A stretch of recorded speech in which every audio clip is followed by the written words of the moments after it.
Hi, I'm Josh, and this is a review of the new Rockman ZX, also known as Megaman ZX, when it comes out in the rest of the world. This came out a couple weeks ago in Japan, and I thought I'd give it a try. And I played it through, and here's how it went. Here we go, Megaman ZX. And I'm going to start a new game to show you how Mega Man starts out. Easy or normal. I will pick easy, because I am lazy.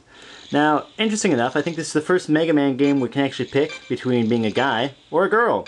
So, depending on your gender, or the gender you wish you were, you can choose that character who will have the appropriate, cute voice. I'll pick the guy. Anyway, you're in the forest, and hanging out, oh my gosh, on the forest floor. When suddenly, out of the blue, oh, what's that? It's a floating orb thing. Actually, it's the soul of the past Mega Man. And you get it and get Super Mega Man powers, which you use to defeat the enemies of humans. Oh, cute girl, blah blah blah.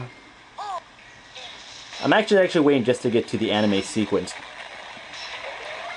Massive snake.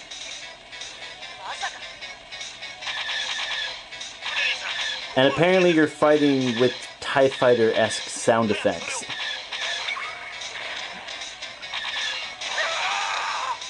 Yeah, they were gonna die. Are you man enough to be Mega Man? Or Rockman, depending on which language you want to say it in.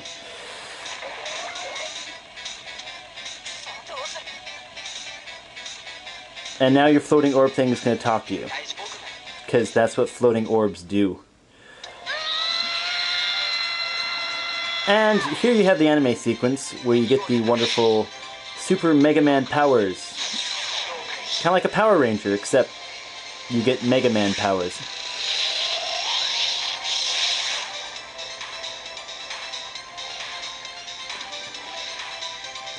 When our powers combine, we form Captain Planet. No, nothing that lame. Just Mega Man, I think. I swear this is all important later to this whole review. Take that, giant snake.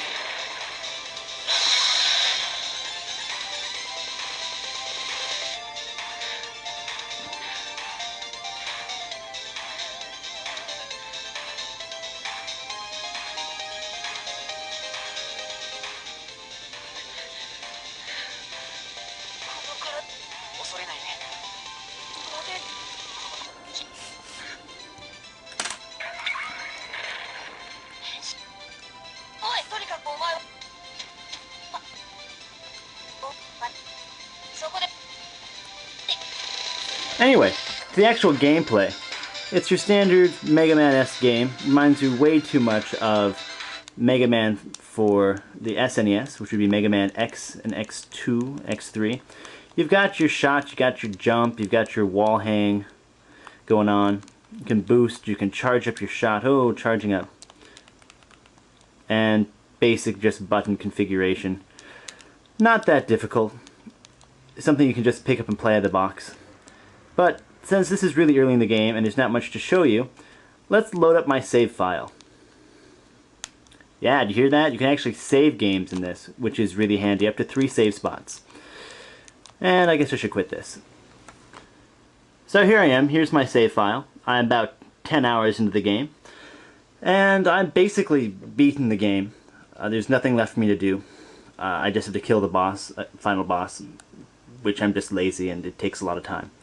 And if you'll notice, I'm here, and I'm in human form. That's right, you can switch forms. And let me get out of here, so I can actually show you the different forms I have. And the cool thing about Mr. Human Form here is you can actually crouch.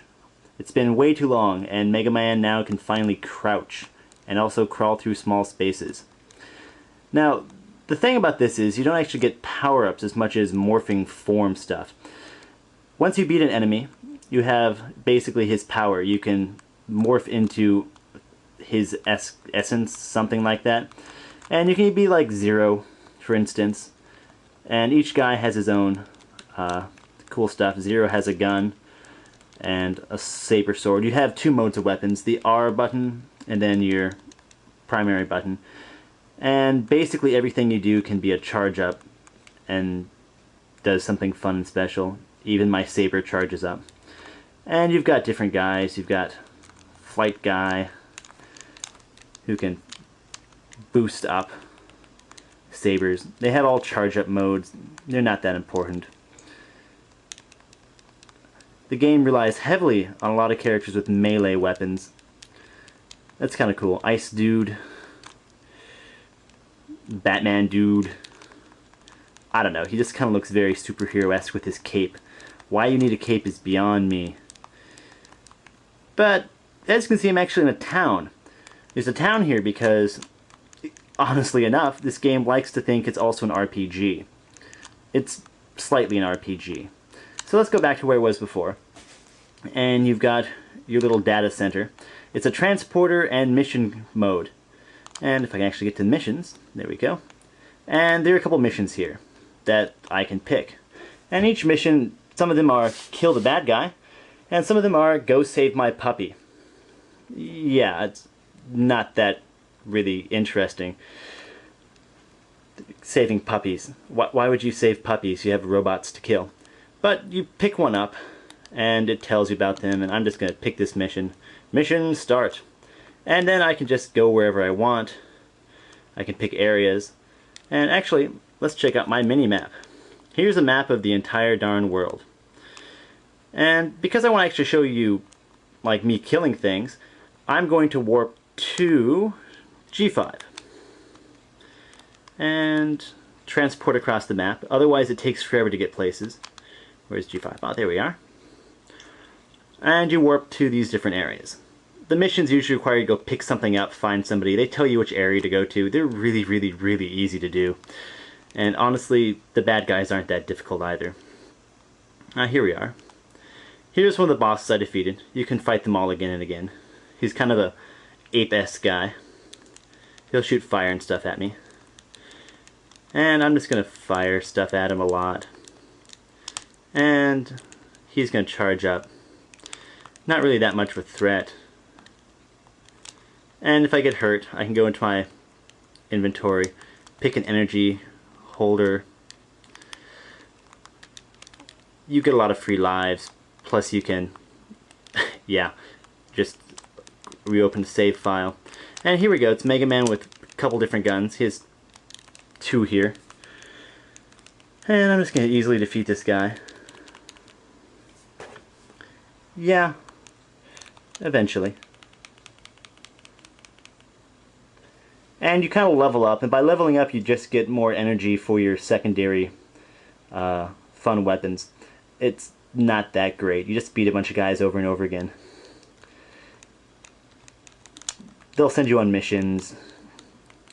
Really, it's just your standard Mega Man game. I was slightly disappointed with it. It's fun, but there's no multiplayer. The touchpad's used for nothing. Basically nothing at all. So, yeah, that's the gist of Mega Man. It'll be out in the US and in Asia, Europe pretty soon. It's nothing special. I'm going to return it or sell it or something. I don't know. If you want my copy, send me an email.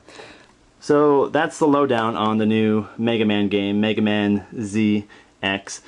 It's your standard Mega Man game from old school times like SNES. It wants to be a little bit of an RPG, sending you on missions and going around maps, but really they do nothing for you, and I could care less if someone's dog's in trouble and just want to go kill some gigantic robot things. It's not that difficult on easy and normal mode. I haven't died that much and they give you so many lives anyway. Yeah, it's not that great. It's not really worth spending 40 bucks on. There are a whole bunch of other Mega Man games out there that you can buy secondhand, or GBA Mega Man games that are just as good. There's really not that much reason to buy this game. I was majorly disappointed because I love Mega Man. It's a great series, but Mega Man ZX was lacking, and I found it short, easy, and overall just a bit boring.